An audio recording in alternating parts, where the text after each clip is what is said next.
질문으로 시작하겠습니다. 여러분 인생에 가장 믿음이 순수하고 뜨거웠던 적이 언제이십니까? 네, 지금. 할렐루야. 예. 우리 주일학교 친구들은 여름 성경학교 때 아마 가장 믿음이 뜨거웠을 것 같고요. 우리 중고등부 친구들 청년부에서는 수련회 때, 또 우리 여기 계신 모든 분들 아마도 영성 새벽기도 부흥회 때 뜨겁지 않았을까 생각을 해봅니다.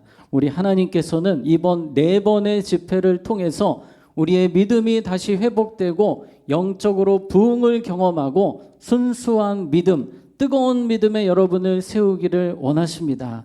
그래서 사모하면서 간절한 마음으로 4주간 은혜를 사모하며 참여하시기를 부탁을 드리겠습니다. 우리가 믿음이 순수해지고 뜨거워지면 이 하나님에 대한 생각이 달라집니다. 평소와는 달라져요.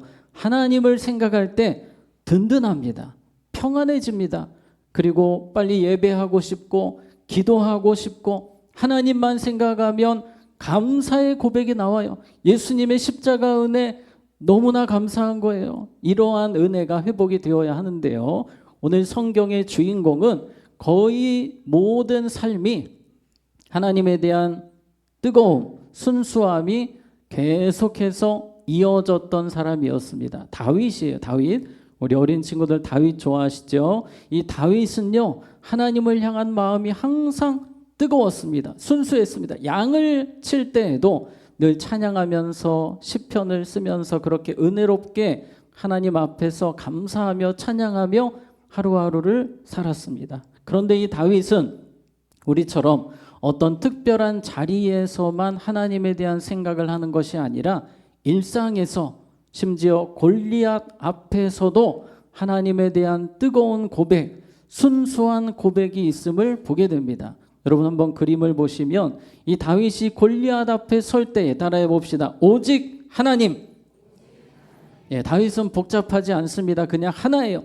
오직 하나님만 보이는 거예요. 저 골리앗이 보이는 게 아닙니다. 그보다 크신 하나님, 전능하신 하나님, 나의 힘이 되신 하나님, 내 마음을 지켜주시고 내 삶을 지켜주시는 하나님이 보이는 거예요. 어떤 분들은 교회에서만 딱 그런 분들이 계세요. 그런데 우리는 다윗과 같이 골리앗과 같은 문제 앞에서도 동일하게 여전히 하나님 생각하면 평안해지고 든든하고 힘이 나고 위로받고 능력을 체험하는 삶이 되어야 할 것입니다. 다윗은 그렇게 하나님 앞에서 살아갔어요. 다시 한번 따라해 봅니다. 오직 하나님. 예, 이제 지금 다윗이 골리앗 만나러 가야 되는데 사울 왕이 자꾸 갑옷을 이야기합니다. 갑옷. 그래도 갑옷을 입으면 조금이라도 덜 다치지 않겠어요? 그래서 갑옷을 입히려고 하는데 갑옷이 맞아요, 안 맞아요? 안 맞습니다. 이 다윗은요, 갑옷 하나도 중요하지가 않아요. 오직 하나님, 그 생각만 하는 거예요. 그래서 갑옷도 저는 필요 없습니다. 그냥 하나님 믿고 가겠습니다. 그리고 골리앗 앞으로 가는 겁니다. 그런데 늘 다윗이 이런 마음으로 살았다는 거예요. 우리 시편 3편 6절 8절에 보면 같이 읽습니다. 시작. 천만인이 나를 애워싸 진친다 하여도 나는 두려워하지 아니하리이다. 구원은 여호와께 있으니 주의 복을 주의 백성에게 내리소서. 아멘. 여러분 이 말씀에 보면 천만인이 나를 애워싸서 이 진을 치고 다윗을 죽이려고 한다 할지라도 오직 누구 때문에? 하나님 때문에 저는 평안합니다.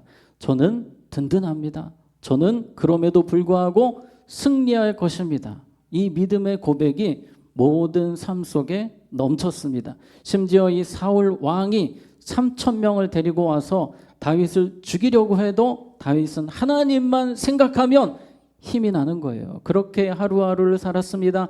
몇 년을 지났습니다. 여전히 사울 왕이 죽이려고 쫓아옵니다. 그럴 때마다 믿음으로 잘 이겨냈는데 하루는 마음이 좋지가 않은 거예요. 그래서 27장 1절에 보면 이렇게 이야기를 합니다. 우리 같이 읽겠습니다. 시작. 다윗이 그 마음에 생각하기를 내가 후일에는 사울의 손에 붙잡히리니 블레셋 사람들의 땅으로 피하여 들어가는 것이 좋으리로다. 네, 다윗이 여기까지만 일단 읽겠습니다. 여러분 다윗이 지금까지 하나님만 생각하면 힘이 났는데 아니에요. 갑자기 어느 순간 어둠이 다윗의 마음에 찾아왔어요. 두려움이 찾아왔습니다. 걱정이 찾아왔습니다. 근심이 찾아왔습니다. 예전 같으면 바로 오직 하나님을 떠올려야 되는데 그 생각이 안 나는 거예요. 두려움이 다윗을 막 마음을 끌고 다니는 겁니다. 그리고 이렇게 다윗이 결론을 내리는 거예요. 나 이러다 죽는다. 이렇게 살다 죽는다. 누가 지켜주시는데? 하나님이 지켜주심에도 불구하고 두려움이 다윗을 주장하니까 이런 이야기를 하는 거예요. 내가 살 길은 적국 블레셋으로 도망가는 것밖에 없다. 아니거든요. 하나님이 지금까지 매번 지켜주셨어요. 새롭게 하소서 100번 정도 나갈 정도로 간증이 많은 사람이 다윗인데 이런 부정적인 얘기를 합니다. 그리고 말하기를 그곳에 가면 사울왕이 나를 잡지 못할 것이다. 하나님이 지켜주셔야 사는 건데 이제 내가 블레셋으로 피신하면, 여러분 블레셋은 적국입니다. 골리앗의 나라가 블레셋 아닙니까? 그런데 지금 적국으로 망명을 하겠다는 거예요. 여러분 가서 죽을 수 있습니다. 그런데 계속 이 생각에 빠져가는 거예요. 근데 다윗만 혼자 가는 것이 아니라 다윗은 같이 다니던 남자들이 총 600명이었어요. 근데 600명 중에 여자와 아이까지 치면 거의 2,000명 되는 사람들을 다윗이 끌고 다녔습니다. 그럼 이 모든 사람들이 다 어디로 가야 됩니까? 블레셋으로 망명을 해야 되는 거예요. 다 같이 죽을 수도 있습니다. 그런데 다윗이 하나님을 생각하지 못하니까 여기 모든 생각을 그냥 여기에 집중하고 있는 거예요. 그리고 결단을 합니다. 우리 갑시다. 블레셋으로 망명합시다. 적국이지만 그래도 뭔가 잘 될 것 같습니다. 모험을 하는 거예요. 그래서 조심스럽게 블레셋으로 경계를 넘어갔습니다. 그런데 놀라운 일이 생겼어요. 이 블레셋 왕 중에 아기스라는 왕이 있어요. 아기스. 이 아기스 왕이 다윗을 보자마자 두 팔을 벌리는 거예요. 잘 왔다. 우리나라에 망명하길 잘했다. 환영한다. 막 현수막까지 걸어줄 정도로 이 왕이 좋아해 주는 거예요. 그러니까 다윗이 얼마나 신이 나겠어요. 죽을지도 모른다라는 생각을 가지고 모험을 하면서 넘어왔는데 이 적국의 왕이 두 팔 벌려 환영을 해주니까 감동이 되는 거예요. 이야, 감사하네. 고맙네. 나 같은 사람을 받아주시네. 그런데 이 아기스는 속으로 이런 생각을 하고 있었어요. 이놈을 내가 잘 이용해가지고 이스라엘을 내가 이겨야 되겠다. 그 머릿속에 온통 다윗을 이용할 생각밖에 없는 거예요. 내가 이 다윗을 잘 이용해야 되겠다. 근데 그것도 모르고 다윗은 그냥 감동에 겨워가지고 고마운 아기스 왕, 생각만 해도 고마워요. 이제 하나님 생각 안 합니다. 다윗이 27장에 보면 하나님 얘기가 없어요. 하나님은 잊어버리고 온통 머릿속에 누구 왕? 아기스 왕. 고마운 아기스 왕, 나에게 이런 은혜를 베풀고. 그러더니 이 다윗이 이렇게 이야기를 합니다. 우리 5절 27장 5절에 보니까 다윗이 아기스에게 이르되 바라건대 내가 당신께 은혜를 입었다 하면 지방 성읍 가운데 한 곳을 내게 주어 내가 살게 하소서. 당신의 종이 어찌 당신과 함께 왕도에 살리까 하니. 지금으로 말하면 저기 아파트 단지 하나만 좀 주세요. 저기 레미안 좀 하나 주세요. 자이 좀 하나 주세요. 이런 부탁을 하는 거예요. 그런데 이 왕이 은혜를 베풀어요. 그래, 내가 도와줄게. 좋은 땅 줄게 하면서 이 시글락이라는 땅을 다윗에게 선물을 합니다. 그림에 보시면 이런 땅이에요.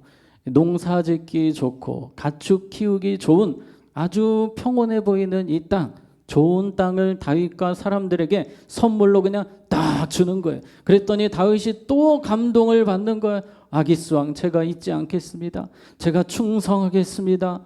하나님은 없어요. 아기스 왕 온통 이 왕밖에 없는 겁니다. 그때 아기스 왕은 다윗을 향해서 이런 생각을 하는 거예요. 27장 12절에 보면 그는 다윗은 영원히 뭐가 되리라? 네, 부하가 되리라고 생각하니라. 안 좋은 말로 하면 호구라는 거예요. 호구. 영원한 호구를 삼겠다. 이 표현을 지금 하고 있는 거예요. 다윗만 몰라요. 다윗은 여전히 감동에 겨워서 나에게 이런 좋은 땅을 주시고 이제 사울도 여기는 올 수도 없고 우리 2,000명이 행복하게 살고 있으니 너무 감사합니다. 이러고 있는데 이 아기스 왕이 다윗을 가만 놔두질 않아요. 이제 내가 이 다윗을 잘 이용을 해야 되겠다. 자꾸 호출을 하는 거예요. 너 빨리 가서 전쟁해라. 실적을 쌓아야 된다. 전쟁하고 나한테 보고해라. 자꾸 아기스 왕이 막 시키는데 다윗이 이거 하느라 그냥 너무 힘든 거예요. 전쟁을 안 하고 했다고 거짓말도 하고 막 이런 식으로 맨날 눈치 보면서 다윗이 집도 자기 가정도 돌보지도 못하고 맨날 아기스 왕한테 끌려다니다가 시간을 다 보내는 거예요. 하루는 이 아기스 왕이 이런 이야기를 합니다. 너 이제 우리가 이스라엘과 전쟁을 할 건데 이스라엘과 전쟁을 하기 위해서 네가 필요하다. 네가 가서 좀 싸워줘야겠다. 여러분 다윗은 어느 나라 사람이에요? 이스라엘 사람입니다. 그런데 이 블레셋에 지금 망명을 했잖아요. 이스라엘과 싸우라는 거예요. 이게 웬 충격적인 말입니까? 그런데 여기서 말을 안 들을 수가 없는 거예요. 이 지금까지 받은 게 한둘이 아니거든요. 그래서 다윗이 어쩔 수 없이 전쟁에 참여를 하는 겁니다. 마음이 불안합니다. 불안합니다. 이제 전쟁에 나가서 동족과 싸워야 돼요. 동족을 죽여야 됩니다. 다윗 인생의 가장 이 최악의 순간이 될 것 같아요. 그런데 감사하게도 하나님께서 은혜를 주셨어요. 이 아기스 왕은 막 좋아가지고 다윗을 막 이렇게 끼고 다니는데 옆에 있는 방백들이 블레셋의 이 장관급 되는 실세들이 5명이 있었는데 이 사람들이 다 반대하는 거예요. 왜 여기가 어디라고 다윗을 데려오냐고. 옛날에 골리앗을 무찌른 사람이 다윗인데 왜 여기 데리고 와서 같이 싸우냐고. 그랬더니 또 막 설명을 해요. 아기스 왕, 이 다윗은 영원한 내 부하다. 지금까지 얼마나 내 말을 잘 들었는데 그래도 듣질 않아요. 쫓아보내라고. 저 사람 안 된다고. 위험하다고. 우리 원수라고 돌려보내라고. 그래가지고 다윗이 거기서 다행히도 하나님 은혜로 전쟁에 안 나가고 집으로 돌아가게 됐어요. 퇴근을 하는 겁니다. 오랫동안 끌려다니다가 이 아기스의 종처럼 살다가 하나님의 종이 아니라 누구의 종? 아기스의 종으로 그렇게 열심히 살다가 이제 드디어 오랜만에 퇴근을 하는 거예요. 그래서 이제 집에 가는 겁니다. 집에 가서 아내도 보고 가족도 만나야 되는데 그 생각하면서 집이 아까 어디라고 했나요? 시글락이라는 땅으로 지금 다윗이 가고 있어요. 그런데 대략 한 3일 정도 걸리는 길입니다. 이 다윗이 열심히 집으로 가서 이상한 느낌을 받게 되는 겁니다. 아직 집에 도착을 안 했는데 저기서 막 연기가 막 나는 게 보이는 거예요. 그림에 보시면 이런 느낌이에요. 막 여기저기 불타고 있어요. 시글락이 난리가 났습니다. 이제 수소문을 해보니까 아말렉이라는 군인들이 와서 불 지르고 집집마다 불 지르고 여자와 아이들, 우리 여기 있는 어하나 친구들처럼 어린아이들만 다 묶어가지고 데려간 거예요. 아말렉이. 근데 지금 며칠이 지났대요. 얼마나 충격적입니까? 이 다윗이 놀래가지고 그래도 내 아내는 집에 있겠지 하면서 집으로 달려갔어요. 집에 달려가서 보려고 여보 하는데 있어요 없어요? 없는 거예요. 너무 큰 충격을 받는 겁니다. 지금 아기스 왕 눈치 보면서 아기스 왕 도와주다가 정작 자신의 사람들, 자신의 가족을 지키지 못한 거예요. 지몬미라고 지켜주지 못해서 너무 미안한 거예요. 이 마음이 너무 고통스러운데 그때 갑자기 남자들이, 지금 남자들만 남아있거든요. 이 남자들이 막 울다가 갑자기 돌을 하나씩 집어들고 누구한테 옵니까? 다윗에게 오는 거예요. 너 때문이라고. 너 때문에. 네가 우리를 지켜주지 못하니까, 우리 마을을 지키지 못하니까 이 상황이 된 거 아니냐. 너 때문에 다 망했다고. 이 남자들이 다 돌을 하나씩 들고 와서 다윗을 죽이려고 하는 거예요. 다윗을 향해 삿대질을 합니다. 다윗도 여러분 미안해요.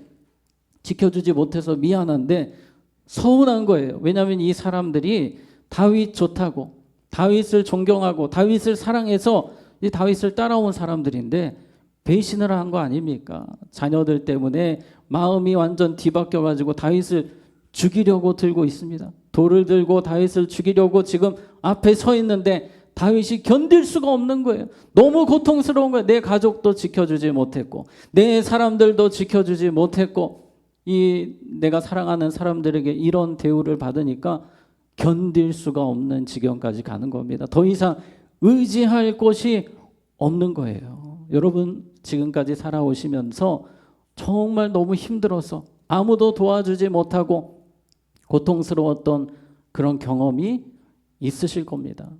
저의 이야기를 하나 드리자면 제가 15년 전 이야기입니다. 15년 전에 저에게는 큰 형이 있어요. 형이 둘이고 누나가 둘인데 큰 형이 작년에 병으로 소천을 했습니다. 이 큰형이 15년 전에 가방 장사를 했어요. 가방 사업을 했습니다. 이 사업을 하다 보면 이 돈이 막 급할 때가 있잖아요. 그래서 저한테 막 전화가 옵니다. 종우야, 한 10만 원만 보내줘라. 종우야, 20만 원만 보내줘라. 저도 처음에 몇 번 보내주다가 안 되겠어요. 저도 목회자다 보니까 많이 부족해서 더 이상은 못 도와주겠다고 했어요.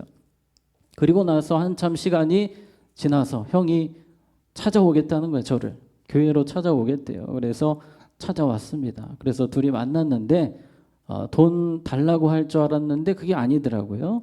돈을 달라고 하는 건 아니고 대출 좀 받아달래요. 대출 좀. 근데 제가 미리 멘트를 준비를 했습니다. 이 목회자들은 대출이 안 되거든요, 잘. 그래서 나도 이 대출 하려고 하는데 잘 안 된다. 도와줄 수가 없다. 그랬더니 저희 형이 말하기를 목회자 되는 대출업체를 찾아왔대요. 그래서 할 말이 없는 거예요. 그래서 그래도 난 못하겠다고. 우리 집 어렵다고. 나 지금 살에 상당히 적다고. 나 살기 힘들다고. 이랬더니 정말 거의 한 30분 동안 비는 거예요. 딱 2주만 빌려달래. 2주만 대출하고 그거 바로 갚을 수 있게 해주겠다는 거예요. 2주란 말에 제가 혹했어요. 그래서 이거를 사인을 해야 되나 말아야 되나. 이미 형이 다 캐피탈, 무슨 캐피탈, 희한한 캐피탈인데 그 서류를 가지고 왔어요. 보니까 연이율 29%. 지금은 없어졌는데 그때는 그게 가능했거든요. 29%는 제가 계산을 해보니까 5천만 원이래요. 5천만 원을 대출을 해야 되는데 한 달 이자만 120만 원이더라고요. 목회자가 무슨 돈이 있어서 이걸 합니까? 못한다고. 난 이거 감당 못한다고 했더니 몇 주만? 2주만. 계속 2주만. 이거 못 막으면 나 죽는다고. 지금까지 10년 동안 사업한 거 다 말아먹는다고. 살 길이 없다. 제발 나 좀 도와줘라. 2주 뒤면 반드시 내 모든 걸 걸고 주겠다라고 하는 거예요. 제가 사인을 했을까요? 안 했을까요? 이거 어떻게 하셨어요? 네, 사인을 했습니다. 사인을 하고 저희 형이 고맙다고 저를 안아주고 눈물을 흘리면서 2주 뒤에 무조건 갚겠다고. 그리고 집으로 형이 갔어요. 그리고 드디어 2주가 되었는데 형이 갚았을까요? 못 갚았을까요? 못 갚았어. 형이 문자가 날라왔으면 종호야 미안하다. 사업이 망했다. 나 중국 간다. 나중에 꼭 갚을게. 그러고 사라졌어요. 그리고 저는 5천만 원 매달 이자만 120을 갑자기 떠안게 된 거예요. 그리고 나서 딱 3주 뒤에 제가 작년에 부흥회 때 설명을 잠깐 드렸는데요. 제 아내가 그때 위암이 온 거예요. 암이 찾아왔습니다. 당장 지금 이자만 120, 제가 그때 사례가 한 190만 원 받았거든요. 근데 120만 원 떼고 나니까 살 길이 없더라고요. 그때 정부에서 그때는 아기 어리면 뭐 기저귀 분유값 지금은 조금은 대주는데 그때는 거의 없었거든요. 그때 제 딸이 8개월이었어요. 8개월. 집에 가면 한숨밖에 안 나오는 겁니다. 제가 교회에서 그렇게 여러분 하나님께 맡기고 기도하십시오. 이런데 집에 오면 저는 막 온통 막 머릿속에 부정적인 생각, 이게 가능한가? 이게 살 수가 있는 건가? 그래서 밖에서 맨날 먼 산만 보고 있어요. 하나님을 봐야 되는데 먼 산을 보면서 한숨만 푹푹 쉬고 있는 거예요. 이거 어떻게 갚지? 큰일 났네. 제 아내는 또 암이기 때문에 제가 이 복잡한 얘기를 꺼내면 더 안 좋아질 것 같아서 말은 못하고 혼자 막 끙끙거리고 있는 거예요. 저희 결혼을 할 때 기반이 없는 채로, 목회자들이 거의 그렇지 않습니까? 기반이 없는 채로 결혼을 해서 뭐 이렇게 갚을 길이 도저히 나지가 않는 거예요. 그래서 정말 너무 힘들었는데 하루는 이 교회로 막 전화가 와요. 대부업체에서 전화가 옵니다. 아유, 홍종호 씨, 곧 교회로 방문할게요. 이 2달 밀리셨네요. 그럼 저는 막 벌벌 떠는 거예요. 한숨을 막 푹푹 쉬면서 기도해야 되는데 기도할 때마다 기도가 안 나오는 거예요. 이 방법이 없다라고 생각을 하니까 기도도 안 나오고, 성도님들한테는 기도하라고 말만 하고 저는 기도도 안 하고 부정적인 막 온통 복잡한 생각만 하면서 그렇게 시간이 갔어요. 한 1년 지나니까 이제 도저히 감당이 안 되는 연체에 막 끝이 보이지가 않는 거예요. 아, 이제 큰일 났다. 큰일 났다. 만약 그때 이 캄보디아 그 취업 그게 제가 봤으면 갔을지도 모르겠어요. 방법이 없으니까. 다행히 그때 캄보디아 얘기가 없었어요. 그래서 그러고 있다 이제 제가 정신을 차려야 되겠다. 정신을 차려야지. 기도해야지. 목사가 기도하라고 말만 하고 기도를 안 하는 거예요. 그래서 하나님 앞에 그때부터 저녁마다 부르짖었어요. 밤마다 부르짖었어요. 하나님 저 좀 살려주세요. 저 좀 살려주세요. 기도하는데 그동안 이 돈만 생각하면 막 숨이 안 쉬어질 때가 있었거든요. 막 숨이 턱턱 막히고 막. 근데 숨이 쉬어지는 거예요. 기도를 하니까 희한하게 마음에 평안이 막 임하는 거예요. 여전히 그 대부업체에서 교회로 전화가 오고 그러는데 여전히 문자로 돈 갚으라고 날라오는데도 기도를 막 부르짖어 하는데 마음이 평안해요. 이 문자를 보고도 흔들림이 없어요. 희한하네. 뭔가 잘 될 건가 보다. 하나님이 도와주시려고 하시나 보다 하는데 그 다음 날 되면 아무것도 없어요. 근데 어쨌든 마음은 평안해요. 기도할 때마다 마음이 좋은 거예요. 하루는 저희 어머니가 찾아오셨어요. 저에게 오셔서 이런 이야기를 하시는 겁니다. 종호야, 요즘 많이 힘들지? 라고 하시는 거예요. 저는 속으로 엄청 막 기분이 좋은 거예요. 어머니가 드디어 숨겨놨던 돈을 풀려고 하시나 보다. 그래서 기대를 했어요. 하나님이 이렇게 역사하시는구나. 그래서 얘기를 들어봤더니 어머니가 말씀하시기를 종호야, 나도 너 그 형 때문에 다 털렸다. 저희 어머니 명의로 집이 하나 있으셨는데 형이 다 가져갔다는 거예요. 그 돈을. 그래서 어머니도 돈이 없다고 하는데 얼마나 실망이 되는지 저는 이게 반전인 줄 알았거든요. 반전도 아니고 어머니가 또 한 말씀을 하시는 거예요. 요즘에 보니까 뭐 파산이니 회생이니 뭐 이런 거 있다고 하던데 하고 그 얘기만 하고 가셨어요. 저는 그게 들리지도 않았어요. 그런 얘기 들리지도 않고 그냥 형이 막 너무 미운 거예요. 어머니 집까지 다 팔아먹게 하고 막 너무 미워가지고 견딜 수가 없어요. 근데 또 기도하면 마음이 평안해지는 거예요. 기도하는데 자꾸 그 어머니가 했던 단어가 생각이 나요. 그 회생이니 파산이니 이 단어가 자꾸 생각이 나는 거예요. 전에는 아무 생각을 못했어요. 그냥 오로지 그냥 머릿속에 스트레스가 꽉 차가지고 아무 생각을 못하다가 이제 회생이라는 단어가 들리는 거예요. 그래서 인터넷에 쳐봤더니 법정에서 이 탕감을 조금 해주고 그리고 또 5년 동안 무이자로 갚을 수 있도록 해주는 제도다라고 써 있는 거예요. 저는 당연히 안 될 것 같은 거예요. 지금까지 뭘 신청해도 다 안 됐거든요. 그래서 포기하려고 하다가 또 기도하면서 이제 법원에 가서 제출을 했어요. 했더니 통과가 된 거예요. 돼서 5년 동안 열심히 갚아서 청산을 했습니다. 할렐루야. 예, 별로 안 좋으신가 봐요. 청산을 했어요. 하나님 은혜로 청산을 했는데요. 아마 이 중에는 저보다 더 힘든 분들도 계실 거예요. 이 정말 빚에 눌려서 하루하루 힘들게 사시는 분들도 계실 것이고 질병으로 스트레스 속에 계신 분도 계실 겁니다. 그러나 우리가 하나님을 전심으로 찾을 때 하나님이 이길 수 있는 힘을 주실 줄로 믿습니다. 또 하나님이 살 길을 열어 주실 줄로 믿습니다. 하나님은 길이 막히면 어떻게 하십니까? 길을 뚫어주시는 분이세요. 그 하나님을 기대하면서 이번 부흥에 계속해서 부르짖어 기도하며 하나님의 능력을 경험하시는 여러분 되시기를 주님의 이름으로 축복합니다. 이 시간 제 말씀이 아직 안 끝났어요. 말씀이 안 끝났는데 우리 찬양을 잠시 하고 나머지 말씀 이제 얼마 남지 않았는데 우리 말씀 찬양하고 말씀 듣도록 하겠습니다.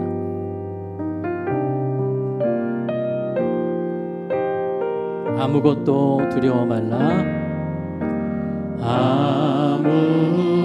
아무것도 두려워 말라. 주 나의 하나님이 지켜주시네. 놀라지 마라. 겁내지 마라. 주님 나를 지켜주시네. 아무것도 두려워 말라. 아무것도 두려워 말라. 주 나의 하나님이 지켜주시네. 놀라지 마라. 겁내지 마라. 주님 나를 지켜주시네. 내 맘이 힘에 겨워 내 맘이 힘에 겨워 지칠지라도 주님 나를 지켜주시네. 세상의 험한 풍파 몰아칠 때도 주님 나를 지켜주시네.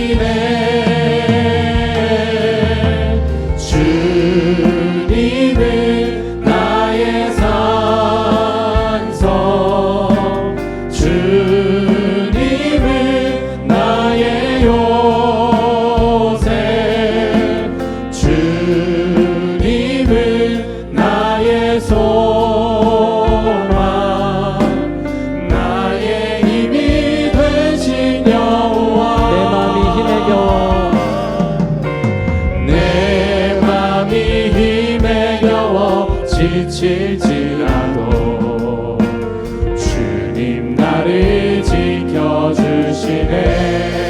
세상의 험한 풍파 세상의 험한 풍파 몰아칠 때도 주님 나를 지켜주시네.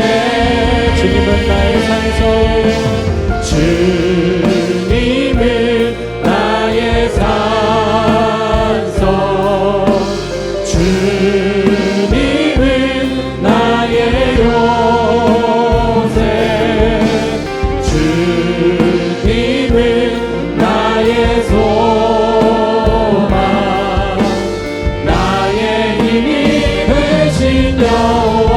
주님은 나의 산성 주님은 나의 산성, 주님은 나의 요새, 주님은 나의 소망, 나의 힘이 되신 여호와. 아멘. 여러분 다시 다윗 이야기로 돌아가겠습니다. 여러분 다윗이 지금 너무 고통스러운 거예요. 하나님을 잊어버리고 살았습니다. 그런데 이제 하나님이 생각이 나는 거예요. 지금까지 아기스 왕 눈치만 보고 아기스 왕 종으로 살다가 이제 힘드니까 사람들이 돌로 치려고 하니까 하나님이 생각이 나요. 그래서 하나님을 찾는 겁니다. 전심으로 기도하는 거예요. 그때 6절 말씀 우리 같이 읽겠습니다. 시작. 백성들이 자녀들 때문에 마음이 슬퍼서 다윗을 돌로 치자 하니 다윗이 크게 다급하였으나 그의 하나님 여호와를 힘입고 용기를 얻었더라. 아멘. 그의 하나님 여호와를 힘입고 무엇을 얻었더라? 용기를 얻었더라. 오늘 이 밤이 그러한 시간 되시기를 바랍니다. 다윗이 힘이 나는 거예요. 죽을 것 같았습니다. 도저히 못 일어날 것 같았어요. 그러나 하나님 주시는 평안으로, 하나님 주시는 담대함으로 벌떡 일어나는 겁니다. 지금 사람들 여전히 돌을 들고 있습니다. 그런데 당당하게 외치는 겁니다. 하나님 도와주시면 우리 처자식 구할 수 있습니다 라고 믿음으로 외치는 거예요. 믿음으로 외치고 하나님 앞에 바로 다윗은 기도하는 겁니다. 자, 우리 8절 말씀 같이 읽습니다. 시작. 다윗이 여호와께 묻자와 이르되 내가 이 군대를 추격하면 따라잡겠나이까 하니 여호와께서 그에게 대답하시되 그를 쫓아가라. 내가 반드시 따라잡고 도로 찾으리라. 아멘. 하나님께서 찾으리라 말씀하시는데 특별히 이 표현이 나옵니다. 반드시. 다윗이 지금 불안하잖아요. 지금 가서 처자식을 구해올 수 있을지 없을지 아직 몰라요. 그러나 하나님은 반드시라는 단어를 주셔서 확신을 주시는 거예요. 다윗이 힘이 나는 겁니다. 우리 구할 수 있다. 그래서 돌을 들고 있는 사람들에게 당당하게 외치는 겁니다. 우리 갑시다. 구하러 갑시다. 지금까지는 믿음으로 생각하지 못했어요. 그런데 하나님을 붙드니까 믿음으로 생각하게 되는 거예요. 여러분, 우리 하나님의 자녀들은 세상의 지식과 경험과 지혜로 사는 사람들이 아니라, 따라해 봅시다, 믿음으로 사는 사람들입니다.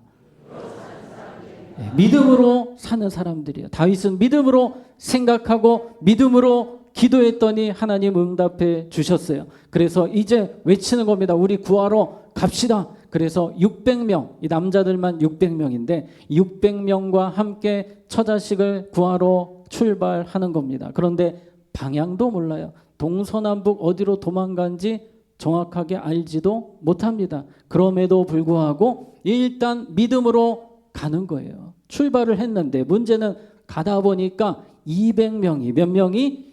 200명이 못 가겠다고 하는 거예요. 힘들다고. 지금 막 너무 지쳐 있어요. 아말렉군이 쳐들어왔다가 나가고 나니까 이 사람들이 기운이 완전 다 빠져가지고 멘탈이 나가가지고 200명은 아예 갈 생각도 못 하는 거예요. 가다가 중도 포기. 400명 남았어요. 적들은 지금 대략 몇만 명 되는 부대입니다. 지금 이 600명도 모자른데 200명 빠져나가니 얼마나 힘 빠집니까? 그럼에도 불구하고 믿음이 생기니까 보이는 거예요. 하나님이 이기게 하실 것이다. 400명으로도 하나님 역사하실 것이다. 그래서 이 400명 데리고 일단 그냥 막 가는 거예요. 가는데 저쪽에서 누가 막 걸어옵니다. 광야길을 어떤 청년이, 이집트 청년이 저쪽에서 막 걸어오는 거예요. 행색을 보아하니 거지 같아요. 병에 든 것 같습니다. 이 청년이 가까이 오니까 다윗이 거기서 다시 오직 하나님을 떠올린, 오직 하나님. 지금 남 도와줄 때가 아닌데 이 청년을 불쌍히 여기는 겁니다. 그래서 이 청년이 보니까 먹지도 못했고 물도 못 마셨어요. 그래서 마실 거를 주고 먹을 거를 주었어요. 그때 이 청년이 이제 좀 해보게 됩니다. 그리고 궁금한 거예요. 도대체 네 정체가 뭐냐라고 물었더니 이 청년이 말하기를 저는 이집트에서 온 아말렉 군인의 노예입니다 라고 이야기를 하는 거예요. 지금 누구 찾으러 가야 됩니까? 아말렉 군대가 어디로 갔는지 찾아야 되는데 하나님이 내비게이션을 그냥 딱 보내주신 거예요. 그래서 물어보는 겁니다. 네가 우리의 길을 좀 인도해 줄 수 있냐? 적진으로 갈 수 있도록 이끌어 줄 수 있냐라고 했더니 한 가지만 그럼 부탁을 하는 거예요. 저를 제발 거기다가 넘기지만 말아주시면 제가 인도를 하겠습니다. 내비게이션 하겠습니다. 얼마나 감사해요. 하나님은 우리의 인생 가운데 만남, 작은 만남 속에서도 하나님의 역사를 이루어 가시는 분이십니다. 이 청년을 만나게 하셔서 하나님은 드디어 아말렉 적진에 도착하게 하셨어요. 적진에 도착해 보니까 그때가 딱 밤이 됐습니다. 보통 전쟁 영화 같은 데 보시면 전쟁에서 이기고 나면 밤에 뭐 합니까? 막 술 파티를 해요. 지금 아말렉 군인들이 겉으로 보기에 한 몇만 명 돼 보이는데 이 사람들이 다윗의 마을을 우리가 습격했고 이겼다라고 하면서 다 술 파티를 하고 있는 겁니다. 성경에 보니까 막 춤을 췄다고 그래요. 술 먹고 막 완전 그냥 헬렐레 하면서 다 춤을 추고 있어요. 사람이 많으면 뭐 합니까? 다 지금 정신이 제정신이 아닌 거예요. 그때 다윗이 확신이 드는 겁니다. 오직 하나님, 비록 우리는 숫자가 적지만 하나님이 함께 하시면 이길 수 있다. 그리고 하나님이 이미 다 만들어 주셨잖아요. 제정신이 아니게 만들어 주셨어요. 그래서 이 400명이 오직 하나님을 외치고 적진으로 뛰어드는 겁니다. 자, 그리고 우리 말씀 17절 말씀 같이 읽겠습니다. 시작. 다윗이 새벽부터 이튿날 저물 때까지 그들을 치매 낙타를 타고 도망한 소년 400명 외에는 피한 사람이 없었더라. 아멘. 완전히 이긴 것입니다. 그 많은 아말렉 사람들 다윗의 400명이 다 무찔렀다는 것입니다. 하나님께서 친히 이기게 해주셨어요. 그리고 주변을 찾습니다. 우리의 처자식들 보니까 다 있는 거예요. 그래서 우리 19절 말씀 보시면 그들이 약탈하였던 것, 아말렉이 약탈하였던 것, 그 무리의 자녀들이나 빼앗겼던 것은 크고 작은 것을 막론하고 아무것도 잃은 것이 없이 모두 다윗이 도로 뭐했고 찾아왔고, 이것이 바로 하나님의 역사인 줄로 믿습니다. 도저히 어디서부터 이거 손을 대야 될지 모르겠어요. 그러나 하나님이 결국은 다 찾게 해주셨어요. 다윗의 아내도 찾게 해주셨습니다. 도저히 소망이 없을 때 하나님께서 역사하시니 일이 해결이 되는 것입니다. 우리의 삶에도 아무리 꽉 막힌 상황일지라도 하나님 다윗과 같은 역사를 이루시는 전능하신 분임을 믿으시기 바랍니다. 이제 다윗은 여기서 멈추지 않고 20절에 보면 다윗이 또 양떼와 소떼를 다 되찾았더니 무리가 그 가축들을 앞에 몰고 가며 이르되 이는 다윗의 무엇이라? 전리품이라. 그림에 보시면 다윗이 이제 하나님 주시는 선물을 가지고 개선장군이 되어서 돌아오는 거예요. 잃은 것이 많았습니다.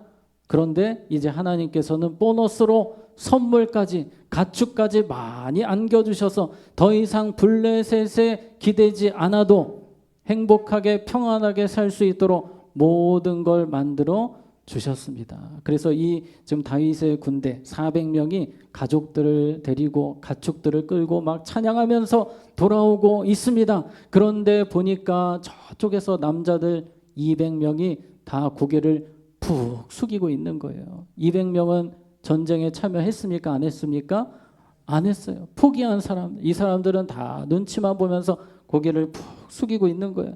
그 모습을 보고 다윗은 그냥 용납하고 싶은데 이 400명 중에 목소리 큰 사람들이 막 화를 내는 거예요. 자, 그 이야기가 22절인데요. 다윗과 함께 갔던 자들 가운데 악한 자와 불량배라는 표현이 있어요.